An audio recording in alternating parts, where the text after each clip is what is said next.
నమస్తే, welcome to reflection news.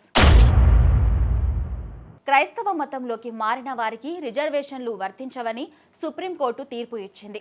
క్రైస్తవ మతంలోకి మారే ఎవరైనా సరే తమ కుల గుర్తింపును కోల్పోతారని, ఒకవేళ వారు కులాలకు సంబంధించిన ప్రయోజనాలు పొందాలనుకుంటే మళ్లీ మతం మారినట్టు ఖచ్చితమైన ఆధారం ఉండాల్సిందేనని సుప్రీంకోర్టు స్పష్టం చేసింది.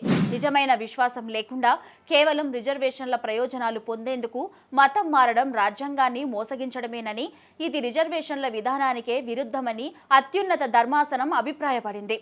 సెల్వరాణి అనే మహిళ హిందూ తండ్రి, క్రైస్తవ తల్లికి జన్మించింది. పుట్టిన కొన్ని రోజులకే బాప్తిసం తీసుకుని క్రైస్తవాన్ని ఆచరిస్తోంది. పుదుచ్చేరిలో అప్పర్ డివిజన్ క్లర్క్ ఉద్యోగం కోసం దరఖాస్తు చేసేందుకు తన తండ్రి కులమైన వెలువన్గా తనకు ఎస్సీ సర్టిఫికెట్ జారీ చేయాలంటూ మద్రాస్ హైకోర్టును ఆశ్రయించింది. ఆమె వినతిని హైకోర్టు తిరస్కరించగా సుప్రీంకోర్టును ఆశ్రయించింది.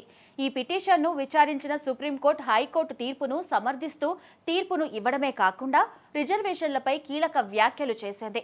ఉద్యోగం కోసమే పిటిషనరు హిందువుగా చెప్పుకొని ఎస్సీ సర్టిఫికెట్ అడుగుతున్నారని, బాప్తిసం తీసుకున్న తర్వాత ఆమె హిందువుగా గుర్తింపును పొందలేరని సుప్రీంకోర్టు తెలిపింది.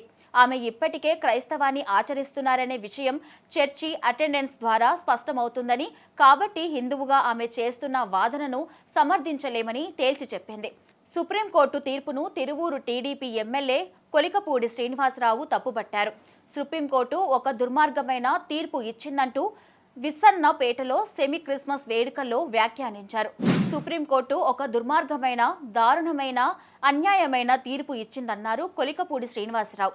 అంబేద్కర్ రాజ్యాంగం ద్వారా కులాలకు రిజర్వేషన్లు అందిస్తే సుప్రీంకోర్టు మతాలకు ముడిపెట్టడం దారుణమన్నారు. ఇలాంటి తీర్పు సుప్రీంకోర్టు ఇచ్చినా, ఎవరిచ్చినా తప్పు అవుతుందంటూ బహిరంగంగా విమర్శలు గుప్పించారు.